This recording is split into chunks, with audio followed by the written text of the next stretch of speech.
I think we're very far down this track of open source permissionless networks. So our mission is to unblock founders, get them to use the protocol, build applications. You just can't build like a slow, expensive blockchain anymore. Anatoly is the founder of Solana, worth around $47 billion today. But before that, he was a kid from the Soviet Union whose parents escaped with just $50 to their name. They built everything from nothing so he'd have the shot they never did. He spent years as an engineer at Qualcomm until one idea kept him up till 4 a.m. and he couldn't let it go. And I was up till 4 in the morning at this like eureka idea that there's a way to use a similar scheme to proof of work, but to measure time instead. The reason why I was like so driven by this to go start Solana was because I didn't know what to Google for. And I had like this insight that there's a way to do it that would kind of be very similar to how like radio protocols work for cellular networks like TDMA. You can't really ever predict what PMF is going to look like.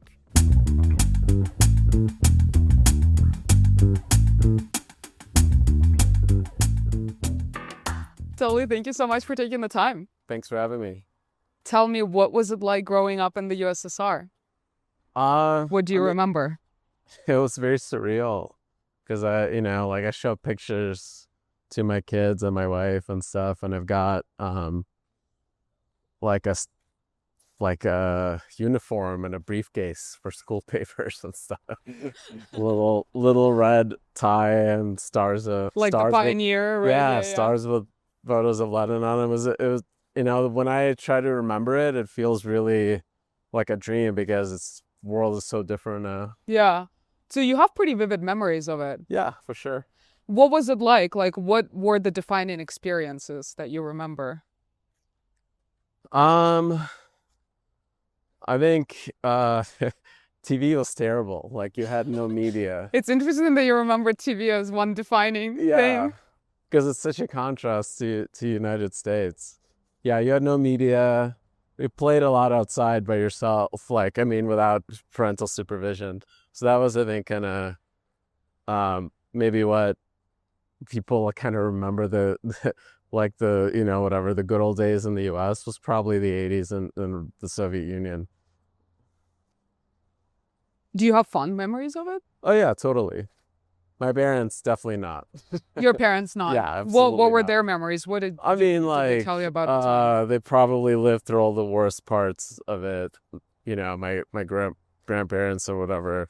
My grandparents met in World War II, like in the middle of the war. Same, actually. My grandparents as well on my mom's side. So, they were trying to get out, I think, since the 70s, and the USSR blocked them from leaving. Wow. And what was their primary reason for wanting to get out? Just all the politics? Were they in certain line of work that they were, pursued by the government? All of the above. The main one is the Soviet Union was an evil empire that persecuted everyone, basically. It's not a good place. But some people have kind of fond memories of the order of the USSR, and some people had very visceral memories of being constrained to do the things and live the life that they wanted to live. They don't have any fond memories. What was the life that they wanted to create for themselves, that they wanted to get out so badly? I think the biggest kind of like sadness is probably for them as parents, like seeing that their kids don't have any opportunities to go pursue their dreams. I can't imagine like what that was like for them. And what happened that they were able to immigrate? Like, tell me more about that immigration process. The USSR fell apart. So as soon as kind of things relaxed there politically in 91, my parents were able to get out. And US was the first spot. Yeah.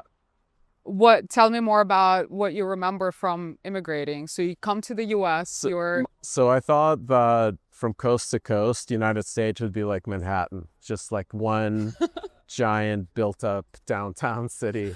This is my imagination of it as a kid. That's cool. But like no mountains or lakes or rivers. Yeah. I think if you were to ask me, because I'm originally from Belarus, I would be probably also thinking that US is New York and Walmart and Levi's. Yeah.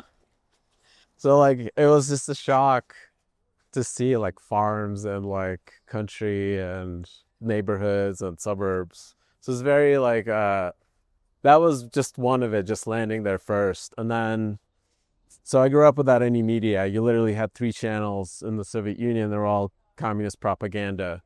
There were like one Disney cartoon a week that they would allow showing. Do you remember which ones? DuckTales.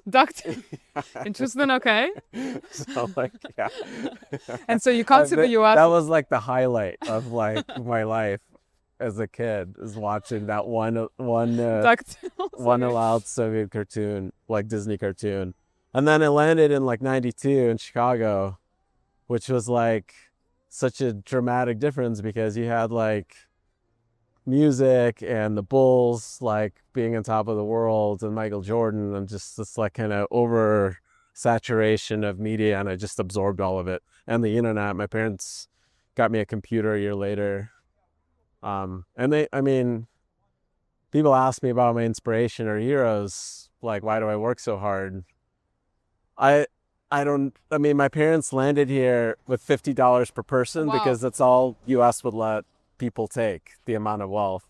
Wow, I didn't know that. Built a life from nothing in their 40s, not knowing the language, just started and like gave me every opportunity I could ever dream of. So what did your parents start doing when they landed in the US? What were they doing? Totally blue collar work. Like my mom was like a pianist, like played with like famous musicians or whatever, ended up teaching kids in school.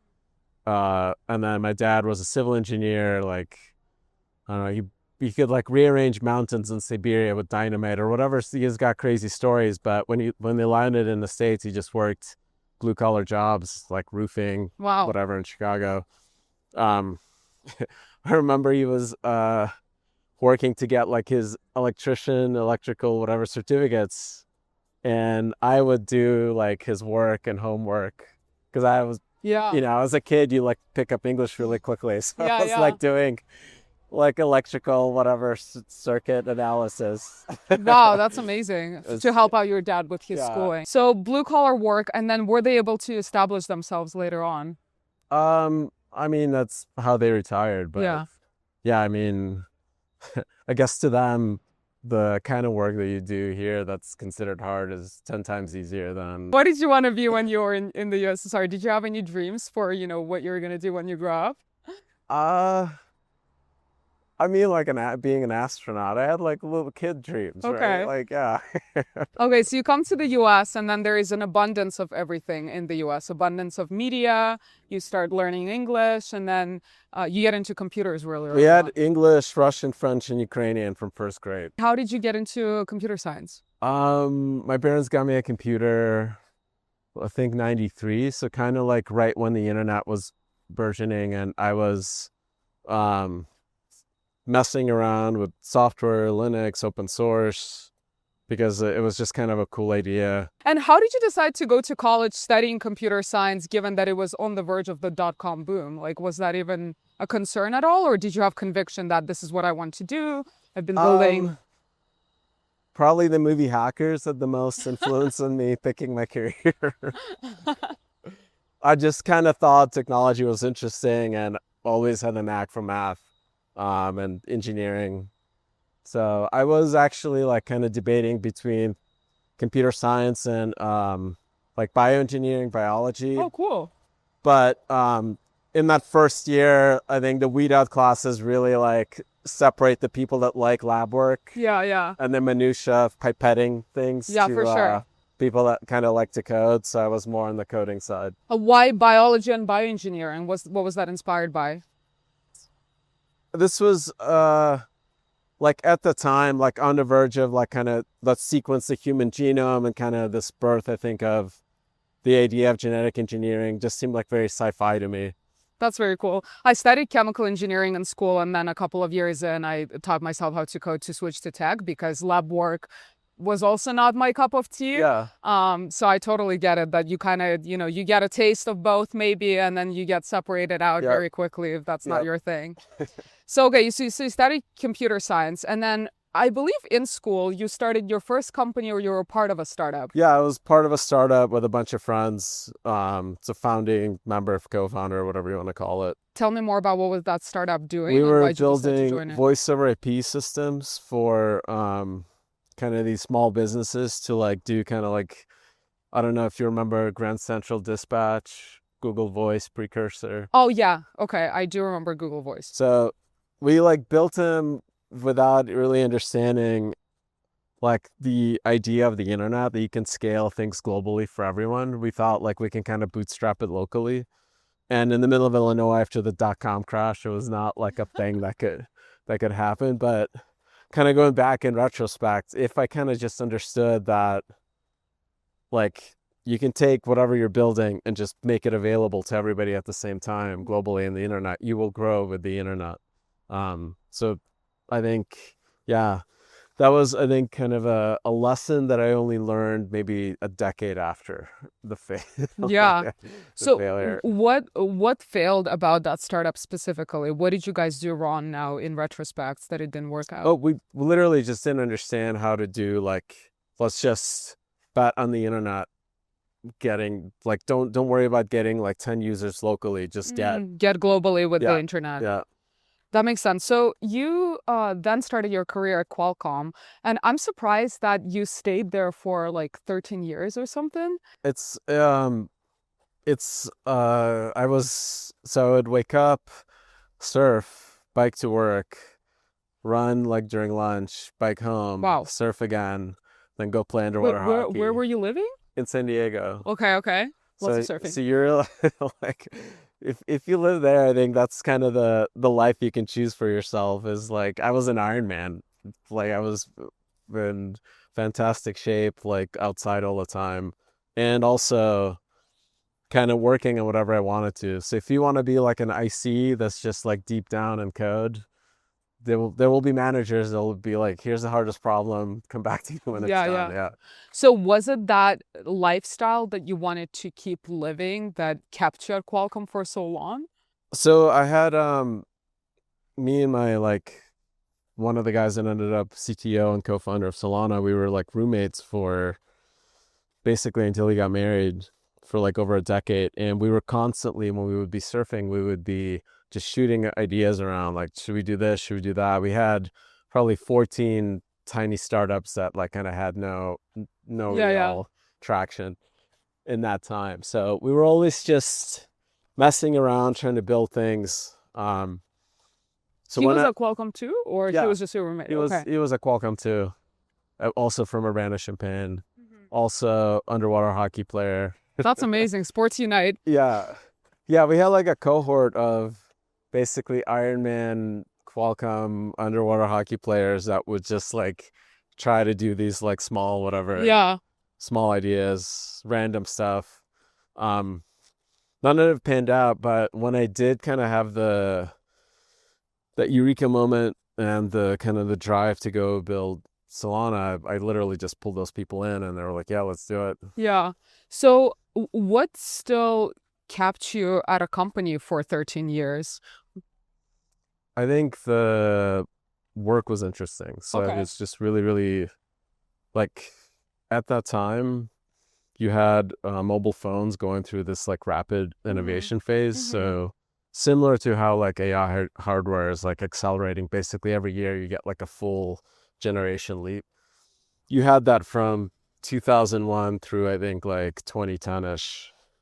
Um, so it was just really fun and challenging. Fun and challenging. You lived the life that you Yeah, wanted. There were a bunch of friends that you kicked different side yeah. projects with. That makes sense. And then you leave to go to Mesos and Dropbox, and you had very, very short stints at both. One, what triggered you leaving Qualcomm? Did the work stop being interesting?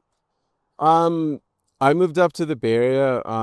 Basically, my wife kind of got an awesome got on an awesome career track in the Bay Area. Of like ended up at Airbnb, so we moved up What year here. was that? Huh? What year was that?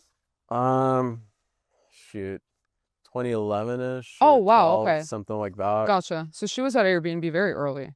Um, Not like super early, but early enough Yeah. to like. So we moved up there, um, and I was bored working remote. So just Yeah, wanted to like check out a couple companies. makes sense. So that was kind of the stopping Yeah. point for Qualcomm. Okay. So you move up to the Bay. You start working at Mesosphere. Then you go to Dropbox. Every stint is like 5 to 9 months. What were you looking for, and what didn't you find? Stay for really good people, Mm-hmm. and like kind of interesting work, I would say.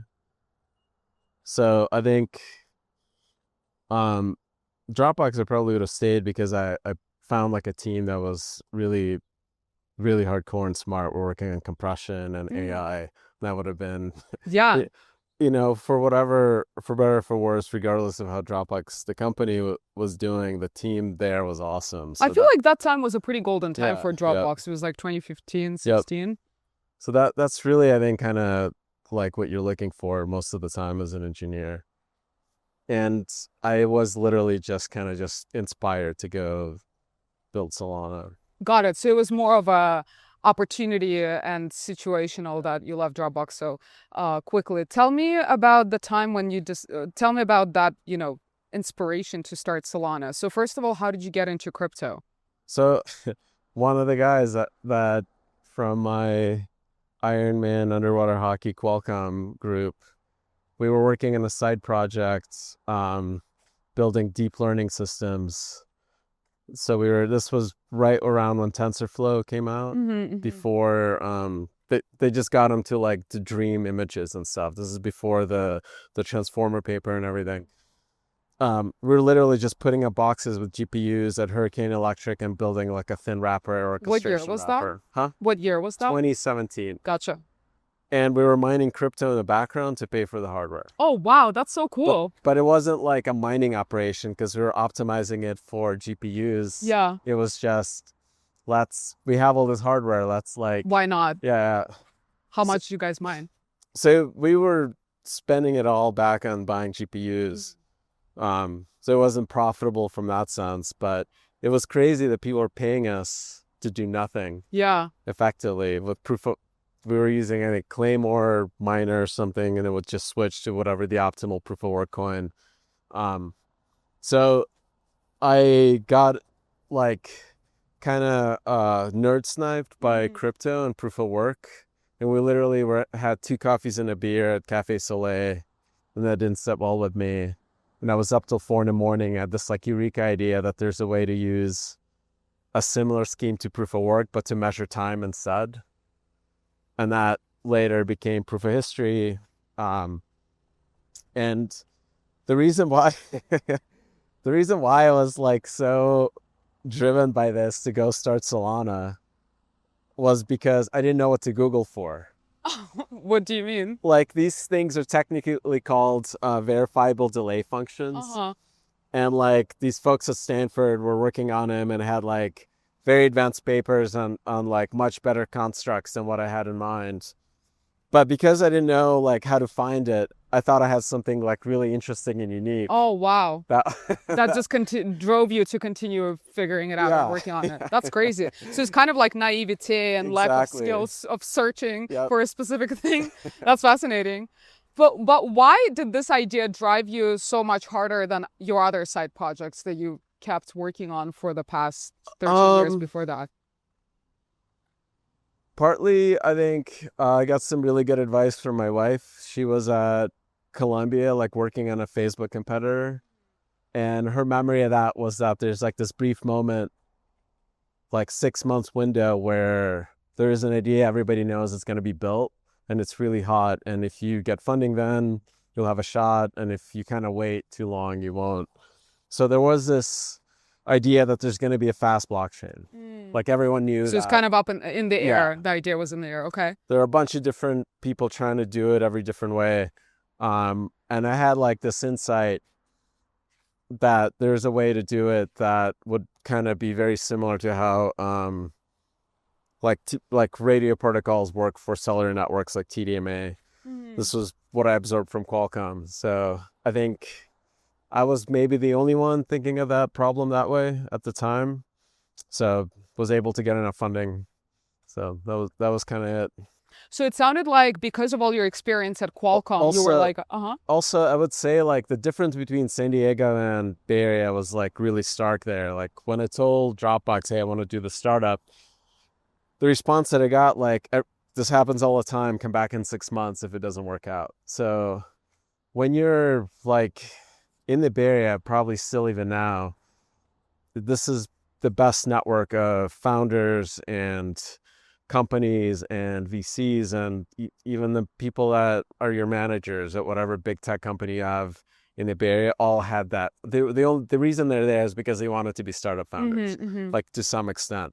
So you have this like instant connection with everyone there that will just kind of help you along. right, and instant permission to go ahead and do that. Tell me, oh, sorry, go ahead. And that's just very hard to find anywhere else. Like Yeah. even in tech companies, I would say in Seattle and San Diego, maybe in Austin now, there's this group now, but like I think outside of the Bay Area, it's very, very different. Tell me about your impressions of the Bay Area at that time. So you guys moved, and then were you like, oh my God, this is the best place in the world? Yeah, it is much closer to a real city. You go to a cafe, you hear like 1,000 different Startup ideas. pitches. Yeah, it's just really exciting. Yeah, if like I was young and no kids, I would be in San Francisco trying to build an AI company. Oh, wow. Okay. Is that the next chapter after Solana? No, I mean, I already have a baby. I gotta I gotta parent it. Solana for life. Yeah, Solana for life. Gotcha. You've described yourself as a stress seeker. That's something that I've heard across a lot of, conversations and interviews, that you kind of like love eating glass, and under stress you perform the best. Where does that desire to seek stress come from? This is childhood trauma. USSR? Yeah, it could be, right? Like, I don't know. But yeah, for whatever reason, yeah, this is like, I'm actually like, it doesn't mean I'm a risk taker. I'm actually very cautious. If you're used to stress, you know that it's not a good guidance for when you should break. So you can go a little too fast and hurt yourself, Has that ever happened to you in sports? Not a ton. Like, yeah, so I've luckily avoided major injuries. But that whole experience allowed you to figure out how to calculate risk and then use that in your startup journey. Yeah, so you gotta like be able to push it, which means you are taking on stress that then you have to kind of eat, which is like, it has to go somewhere. Like, yeah, I don't know. So, okay, so you have this idea at Café du Soleil, then you quickly meet or get reconnected with Raj, right? And then he was down to help you scale up I the basically business. like asked all my friends, folks that I worked at, people that I constantly built ideas with, and like Raj with like a mutual connection. And he had the kind of, I think the other side of the coin, like I had the engineering and kind of this big design idea, and I could effectively build it all myself. I just needed people to, accelerate. Raj has raised money before, I think understood kind of a lot of the other growth, business development hustle. So it's a good kind of Good combination. Yeah. I know you had a really hard time fundraising. Were you fundraising alone, or were you fundraising with Raj? Me and Raj were like the main two fundraising. So it took 1,000 meetings. Like literally 1,000 meetings. I would You say counted? literally 1,000. Wow. Yeah. And so what were you doing wrong at the beginning? Why did it take so long? I honestly think that is just what it takes. I don't think it's like we had a harder time than a company that really gets founded. There's a bunch that have an easier time through whatever network connection or something like that. But I think it's the relative amount of money they raise to the amount of work hours they put in is like nothing. Like, I mean, we raised so much more than the cost of my hours. Who were you most excited to get a yes from back then? Yeah, we got like really good early investors. I would say were like Foundation Capital and Slow Ventures and Multicoin were like the big three. That I was pretty excited. None of them were like huge funds, and Multicoin was a really small fund at the time, just starting. and we were their biggest check. And surprisingly, like we didn't expect us. They ended up being kind of probably the most pivotal, hardworking, like actual, when VC say they add value, the vast majority value they add is the money. That's like the important That's the part. reality, Yeah, and that's really important. You need the money to pay engineers to build your product. But they ended up and I doubt any big VC can actually add more value beyond that. But if you get lucky with a small startup fund that really does make a big bet, they will, out of necessity, will put in all the hours doing everything they can. Was there someone like that who Yeah, did that was for you? Multicoin for sure. How did they help you out at the beginning? So they were basically doing like all the non-engineering work they could, like marketing, PR training, all of the stuff, like connecting me with whatever company or whatever connection they could get to. I always hear about, or sometimes I hear about startup founders having this amazing experience with a VC firm where they literally did a bunch of groundwork for them. So I'm wondering, for someone listening who's at the beginning of their founder journey, how can they spot or recognize that the fund will actually do something for them versus it just being lip service? I mean, I didn't have the privilege, like the opportunity to like say no, because we weren't raising like out of the park money. So it was basically saying yes to every VC, and the ones that were the highest impact were the small ones. So I would say don't underestimate like the impact of a small fund, but it's all kind of like an interview. You can never tell, like new hire could be really great at interviewing, but really bad at startup environment.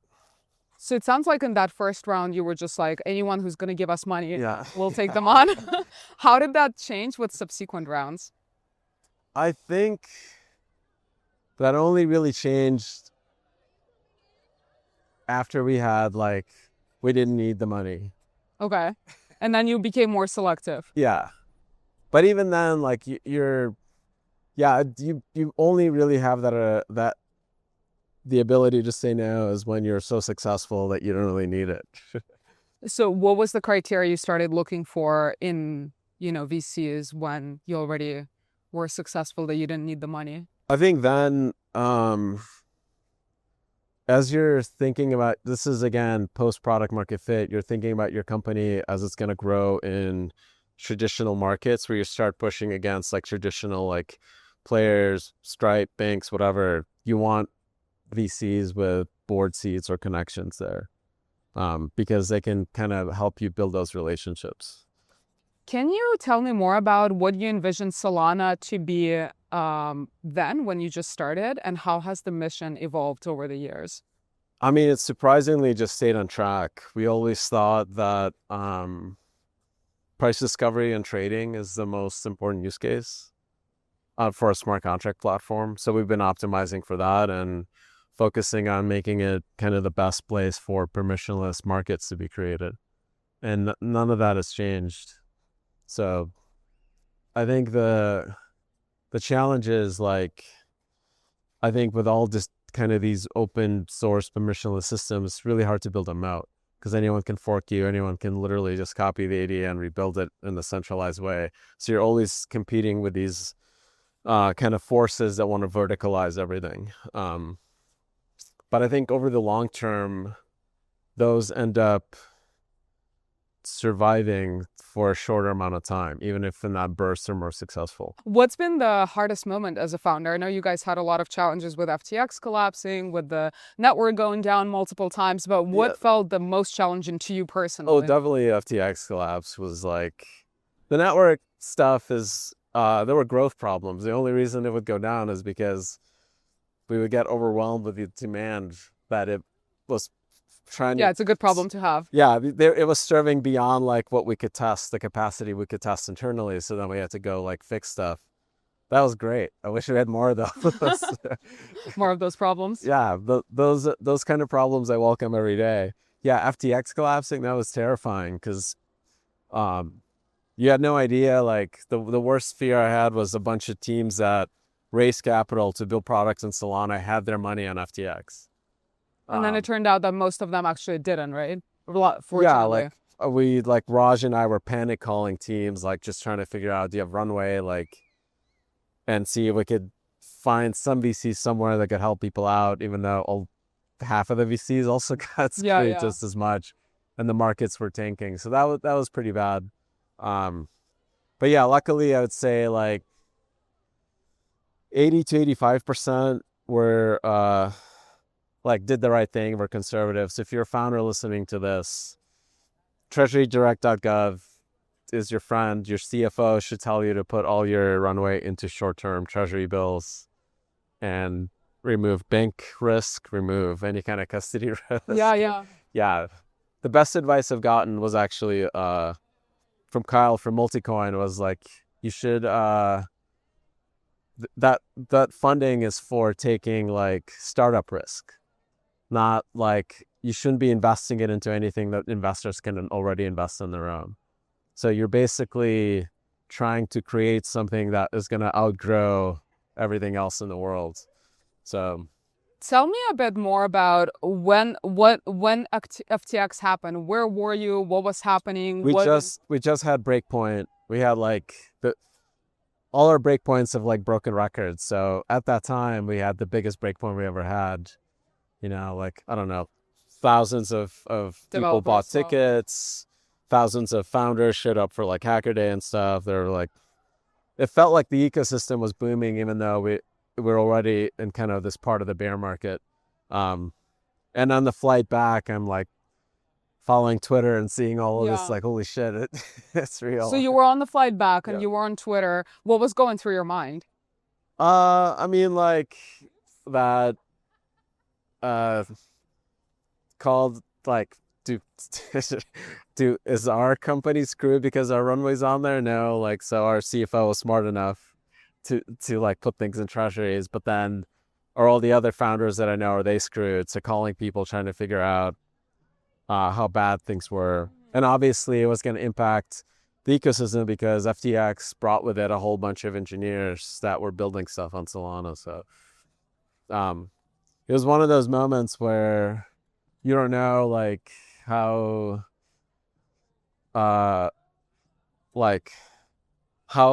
truly distributed or decentralized your ecosystem is until like one of these pillars gets broken, right? And then you get to actually see it play out in action. A lot of the founder's journey is managing stress, and you've dealt with so many stressful situations across the board. What are your tips for managing emotions and stress, and how did you learn to be better at it? Yeah, I mean, it's 90% of Brian Johnson or your mom will tell you, don't drink, get a lot of sleep, work out. So lift weights or running. I used to be a runner, but I blew out my knees, so now I'm a weightlifter. Okay, makes sense. The transition. Yeah. Do you believe in executive coaching? Is that something that you and your co-founder do? It like helps to, you'll kind of know what you're supposed to do, but it sometimes helps hearing somebody else repeat it back to you. So like, don't like discount it, try it, see if it works. I was lucky enough that like Raj and I were basically like work married.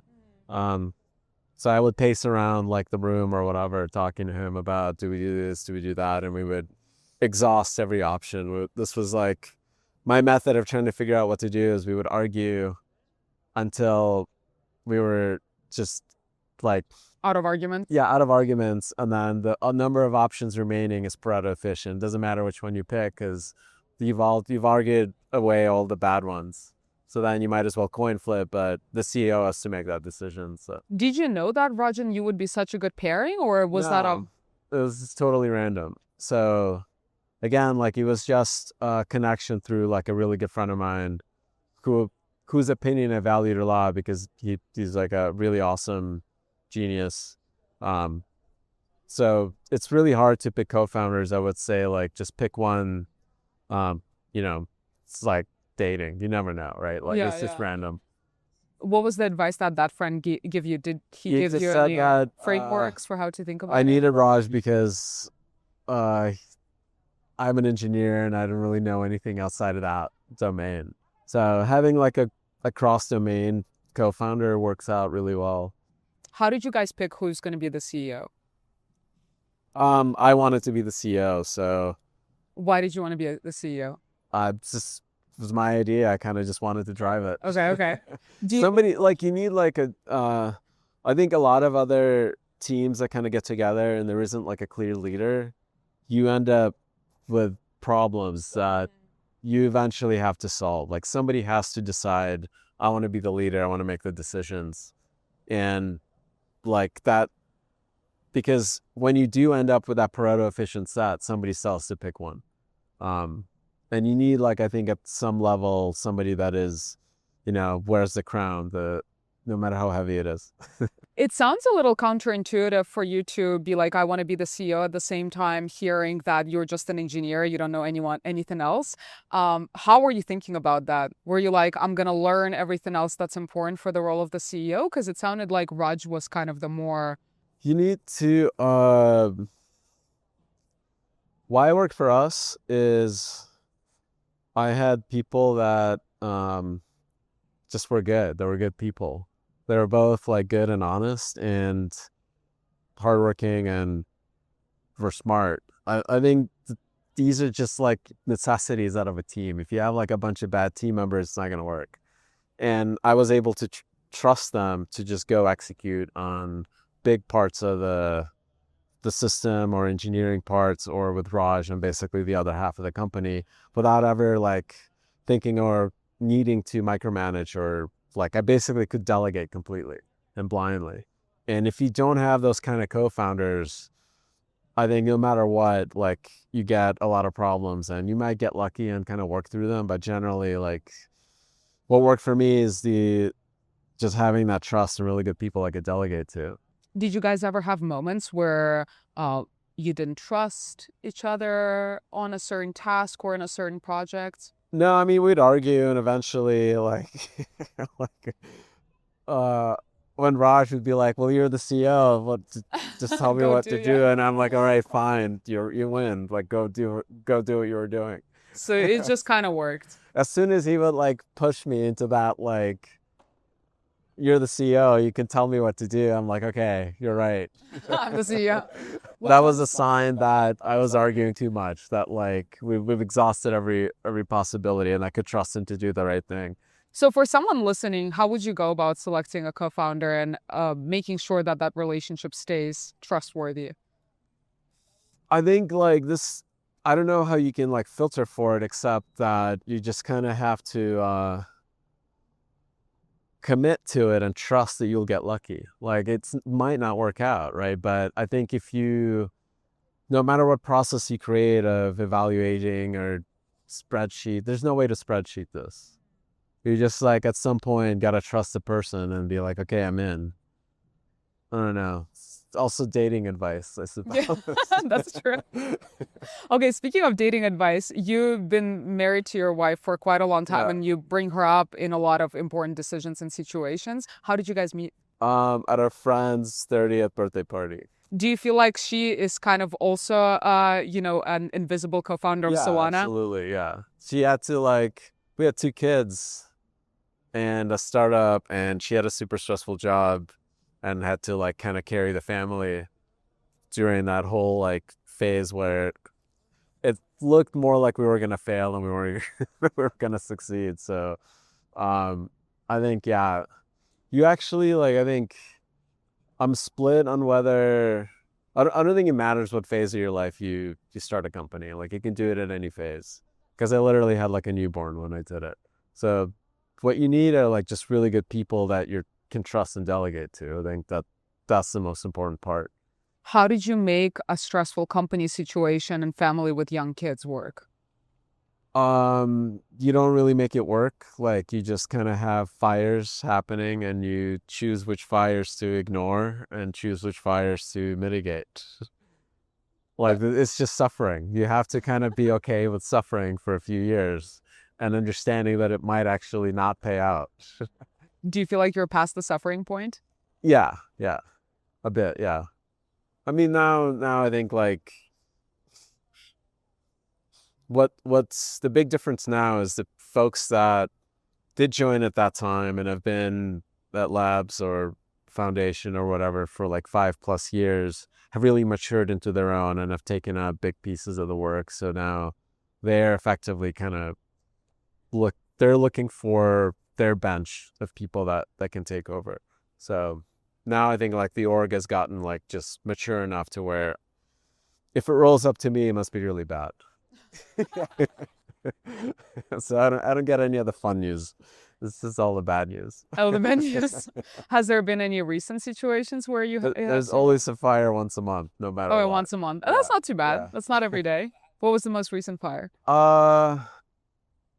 Dude, I don't remember. So whatever it was past now. Okay, that's good. Yeah. What would you describe as Solana's mission? Like, what do you want it to do in the world? I think we're very far down this track of open source permissionless networks. So our mission is to unblock founders, get them to use the protocol, build applications. This was part of the work we did with Seeker. Like, so we see like founders having problems launching on mobile quickly or whatever. So we can go and, take a swing and solving those. And a lot of times, that's building like another company or somebody like that can provide a service. We'll see how that plays out in a changing world, but I think the advantage that we have is that it's very malleable, so it constantly adjusts because you have this like huge collection of founders that are building things without me being the blocker. I'm not their CEO or their decision maker. They have their own ideas, their own VCs, their own funding, and that means that they can scatter and go do random stuff, but it also means that they will just go do things without asking. But what kind of change do you feel like Solana has created in the world or for the ecosystem? I think you just can't build like a slow, expensive blockchain anymore. Like it took years. Even after we were live, people were still launching these like slow, expensive blockchains. Yeah. And somehow they were like kind of still around as dinosaurs. But I think eventually we had won enough market share to where you just had to build like a really fast, high performance system that's great for users. So I think we really kind of set the level there. The next phase is really the hard part, because we're going to post this kind of Cinderella crypto phase where... Wait, what's the Cinderella crypto phase? A lot of like really big ideas that you can like get funding on and just launch and like kind of hopes and dreams. Yeah. And there were just so many of them in a row that it felt like none of them had to get traction or materialize. But I think that world is gone. So you now have to build like a functioning company with traction and users and revenues and value accrual to the token or whatever system you want to use. So, and that's just like, that's what the real world is like. And that's a very mature system. And in a lot of ways, it's maybe more boring, but also means it's like really, it's here forever, right? Like people are going to continue building businesses that make money. So it's never going to go away. What were your personal lessons in that evolution from, building something pre-PMF to now it becoming a very mature company? You can't really ever predict what PMF is going to look like. I think this was true for crypto. Like all these kind of really big dream ideas that people had, it's just really hard to know which ones are going to succeed. Like our story of like, okay, trading is going to be important was just as likely as any other one. And I see the same parallels in AI. Like a couple of years ago, all of these AI companies had these really big visions that were really hard to pin down. Is any of this stuff going to work? None of it really made sense because you just can't foresee how quickly some of the technology changes are going to be and how impactful they're going to be. But it's obvious now AI works and has a business model. Like no one's questioning that. There's probably now more questions about crypto, but no, we can talk about AI. Wait, how are you using AI? Oh, I had like 5 persistent projects that are building. Within the company or side personal projects? They're part of labs simply because I'm the CEO lab. So but I'm effectively like, a CEO shouldn't be an individual contributor. So when I'm coding, it's just like a side project, right? I think the real big challenge, like the really big difference now is when I had these like kind of wacky ideas, I would tell it to engineers and they would go build them. So it was wasting company resources. So now you're building yourself. I was diverging people from what they were supposed to do into some harebrained idea that I had in a meeting. So now I can just go do it myself. What percentage of your time are you spending coding and playing around with tools? If you count sleeping, more hours of the day than any other time in my life, I would Wow, say. that's Yeah. crazy. Yeah, I feel like being AI built with all the coding tools is so easy. It's so Yeah. addicting. I mean, if each agent is literally doing one FTE's worth of work for me, so Wow. I am How like many agents do you have? um four that are like fully running in different projects. So I'm probably doing 4x times 3x because it's 24/7, 12x worth of work. Wow, that's crazy. That's amazing. None of it is, again, like I'm back in that phase before Solana where I just have a bunch of ideas. None of them are a taxable event. It's just a Yeah. bunch of random stuff. Can you share any of the ideas? Yeah, I mean, one of them is totally open source.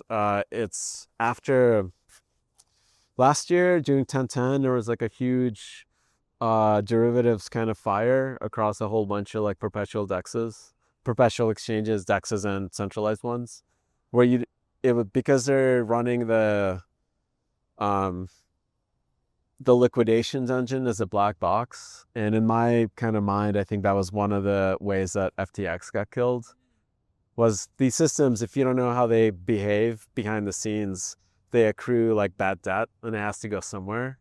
So something happened in 1010 that was like catastrophic to markets.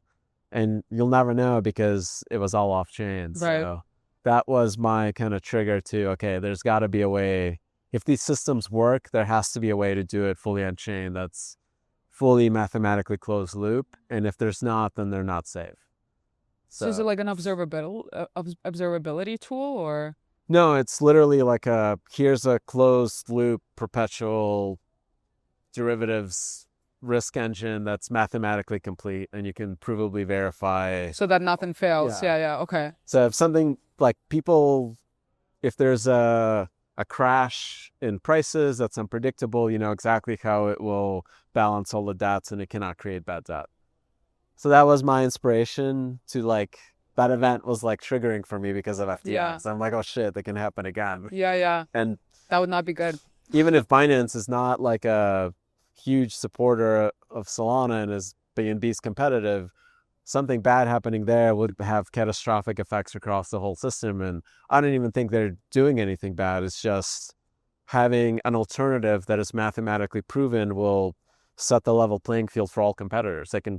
They can take all that open source code and copy it and make the system safer if it'll help them or not. It's just, I think, a net good. But selfishly, if we build it for, if I ship this code that works on Solana, people will go build markets, and that's a net good for Solana. That's awesome. So that's one of the projects, Yeah. and then there is a few more pet projects. Yeah, I've got like a couple video games. I think everyone that's ever programmed wanted to build video games. Yeah. Kind of none of them that I want to share yet. Got it. Do you have any personal projects, like how you use AI for yourself that you've built out? I would like all the kind of gas down, like open claw, mold stuff. I think is like pretty mid curve. Say more. Yeah, you just like need one agent on one project and like maximum highest quality tokens, and you tell it the most complex product description, and it has to go build it. So if it doesn't, it means the AI is not there yet. Yeah. So you have to work at the level of complexity that the best model can do as a single context. I would say like that's kind of what I would recommend. How do you use OpenClaw or Hermes or those agents? All this like I think multi-agent like skeuomorphic stuff. This agent's a product manager. It's the midway. Okay, got it. It means you don't understand the product enough. It's gonna come out as garbage. Are you using it for any of like family stuff? Do you guys have any scheduling or any? What do we do? I use it like as my workout scheduler now. Okay. So like which lifts should I do today? Okay. Yeah. Got it. What are you doing for your lifts right now? It's just standard like deadlifts, squats, whatever. Okay, Yeah, nice. heavy lifts. Big functional movements. That's good. What's the hardest decision that you had to make as a leader? Um,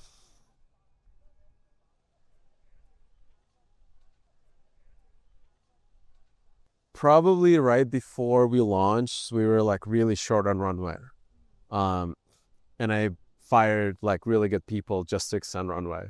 So that was kind of really gut wrenching because they were really good engineers, but I felt like if we're gonna do cuts, we need to kind of cut to the bone Yeah.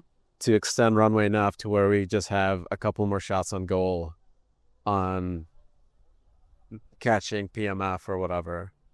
And I don't know if it worked or not, but it gave me just enough like runway and confidence to go and like not be, to launch and like give Solana a chance. Would you say that firing people has been the hardest thing to learn? Yeah. Having to make that decision to do it. Firing somebody that's not productive, it sucks. Is one thing, but if it's a Yeah. good person, Yeah, really good people that I'm friends with, still friends with. So they are not mad at me. So, like, what do you feel like you're still learning how to do well? I think it's really hard to, again, like the search for PMF is just really hard. But you guys have already found PMF. But it You like can the lose world it. is always Yeah, it's changing. always You changing. always kind of have to ship and push people and iterate. And having balancing that, like, do we build this in-house? Do we launch like with a third party? Do we need to launch this? Do we do nothing? It's kind of a never-ending discussion. How do you get better at that skill? I'm not sure you do. Again, probably if you hire really like good executives, good co-founders, you just argue to death. And then hopefully you come up with a But decision. you eliminate all the bad options. What's the thing that you guys are struggling with right now? I would say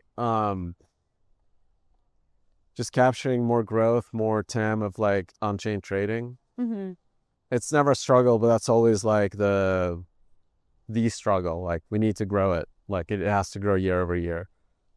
So some stuff is growing, some stuff is not, and part of it is macro. So trying to figure out like where to get traction. I think one lesson that I learned that it doesn't really matter if it's a bull or bear market, like you just always have to focus on growth. And in fact, like during a bear market, when things are like more constrained, the small, just, tiny bits of growth that you get is what compounds much faster during a bull market. When things are like really like the markets are really blowing up, there's just so much noise. It's really hard to tell signal from noise. Yeah, for sure. Do you feel optimistic about crypto happening? Yeah, like I said, I think like we're at a stage where you have businesses with revenues. People are looking at chain revenues, application revenues, ecosystem revenues. And once you have revenues, you have sustainable, Right. You don't need investment anymore, right? You're done living off fundraising. So we're past that point where there's any hope or chance for crypto to die. Yeah, that's true. We're stuck with it. You're For stuck better or with for it. worse. So now you have to figure out like where do you create value, and like you can never predict the TAM. Like so that's gonna change decade after decade. I am like really confident that it's such a fundamental primitive that it's going to be around in 20 years. Like it's not a technology that's ever going to go away. Even with AI, even whatever you can predict changes, like, robots replace everything. You're always going to have finance. You're always going to have lawyers. Yeah. So, like, and fundamentally, like these systems are finance systems. So Yeah. it's never going to go away. What was your definition of success when you started Solana? Do you remember? That we got like third parties to build apps that users use. That was like, we're building a platform it's good for trading, but we don't know like what kind of trading, where it fits into finance. So we really wanted to find like, here's like a product with PMF that's organically growing. What about your personal definition of success? What do you deeply care about? What do I that it's like solves a fundamentally like hard, cool engineering problem. So it's engineering. Yeah. Like that we like had to sweat a lot about the design and like really dig into it, and we figured it out and like all worked. So it sounds like you've already reached that point of satisfaction and success, or is it never? There's like a whole like we peeled off one layer and Okay. everything worked, and then we found like a whole bunch of new impossible problems that are like really hard. So now we're I'm blessed to work with people that are like um the best in the world at like consensus and Mav and like kind of the crypto economic side of it. So, and a lot of it is like ripping out my old code. No attachment? None. It's the ship of Theseus, except you're not Ship of rebuilding Theseus. you're not rebuilding the exact same ship. You're like putting engines on it. Yeah, that sounds great. Do you guys use AI for coding a lot? That has dramatically changed, I would say, over the last 6 months. Oh, 2 months. 6 months. 6 months. Yeah, Okay, tell me more. like I mean, like more than 6 months ago, like the quality was still Questionable. but I think the recent, like for me, I went full AI last year, and it was generating a lot of like slop that I had to manage, and none of those experiments panned out. And I think around December last year is when it really flipped to where it was usable, and now for systems engineering, I would say it's there now. Do you have any company-wide AI mandates, like every single? No. Yeah, what do you think about CEOs for mandating AI fully? Like this is like the hard part about running a big company is you're just like so many layers away from the individual contributors that are building stuff that you're as like me as a CEO, I always had the luck of like having a small team that I could still write code and push it. I don't do that anymore because they don't want to maintain my code. But I talk to the ICs directly. Like I'm like, what are you guys working on? Why aren't you doing it like this? So there in that environment, I know I can't like tell that person go use AI or go use Emacs or something. To me, it's just a tool. To them, it's just a tool. Use the best tool to fix this problem. Like, but what about this engineering resistance that some companies or some leaders are experiencing, where their particularly senior engineers are like, "Oh, it's not good enough. We got to do everything ourselves." Oh, you think that's fine? Yeah, just let the person use whatever best. But what about efficiency? Why did you hire that person if you didn't think they were efficient? Like, yeah, you gotta trust your people to do the best thing they're gonna do. So I've like fully delegate whatever tools they want to use.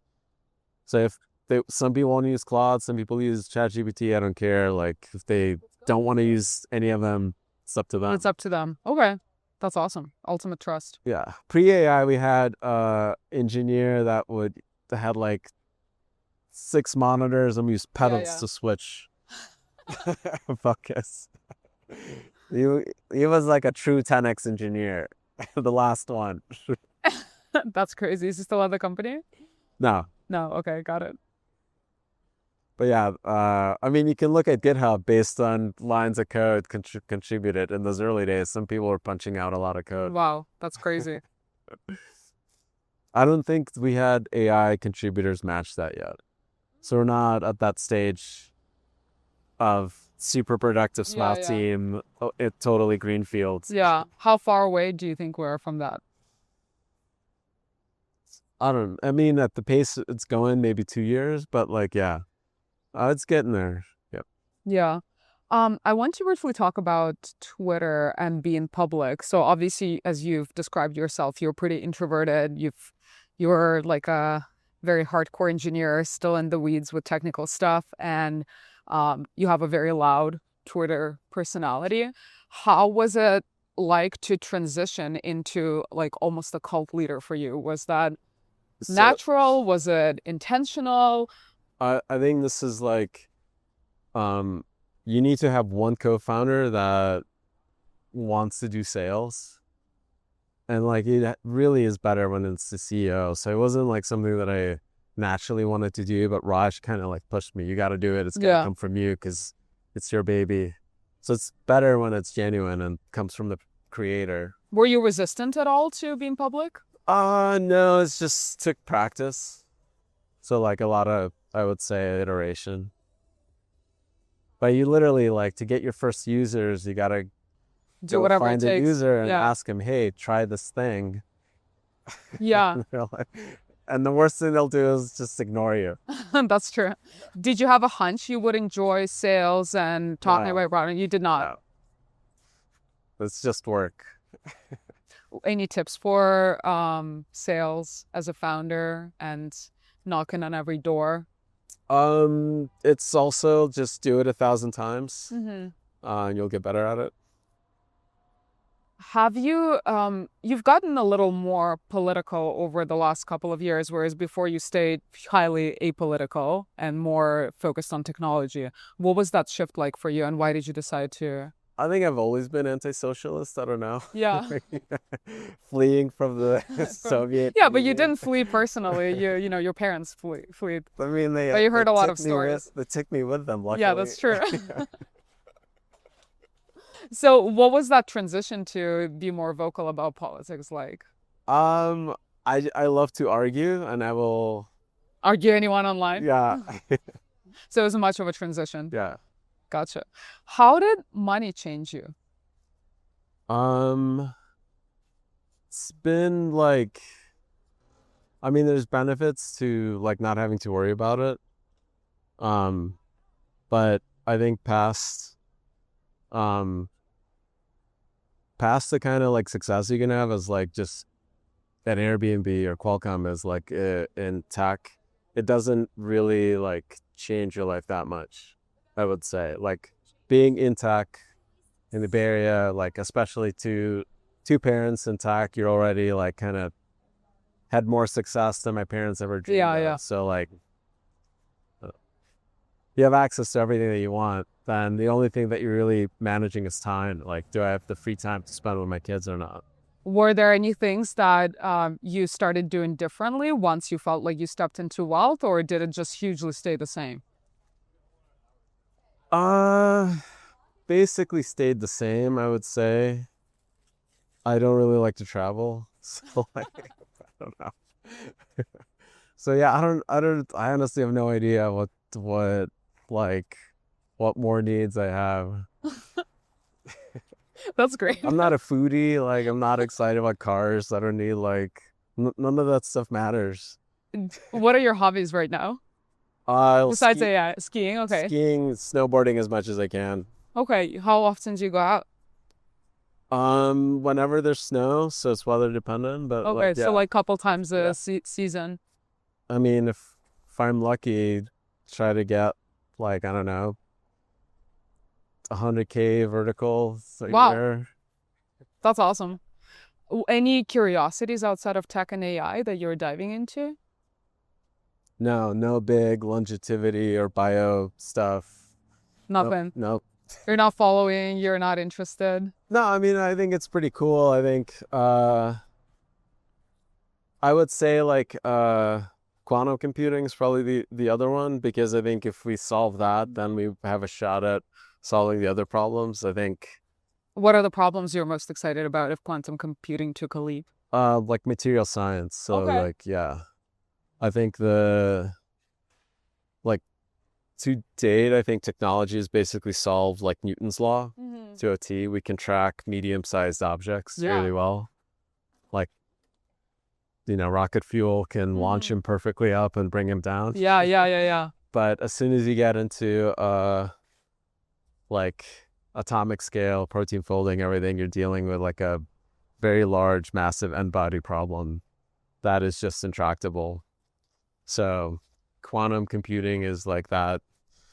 Like if it works, I think that is going to be such a huge significant change that it's hard to perceive the world after that. I think with AI, all we're doing is just like optimizing what already exists. What already exists, yeah. Yeah. What are your predictions for, if quantum computing was Uh, at it- that it- point? It's just as likely to work in 5 years as in 50. Like, it's just hard to tell. Yeah. Like, everyone is like really terrified about cryptography being broken, Yeah, yeah. and eventually it will be, if we're lucky, if it works. If it doesn't work, I think we're stuck in optimizing what we already have. So True. that's like kind of the exciting part about it. What do you want your life to look like 10 years from now, personally?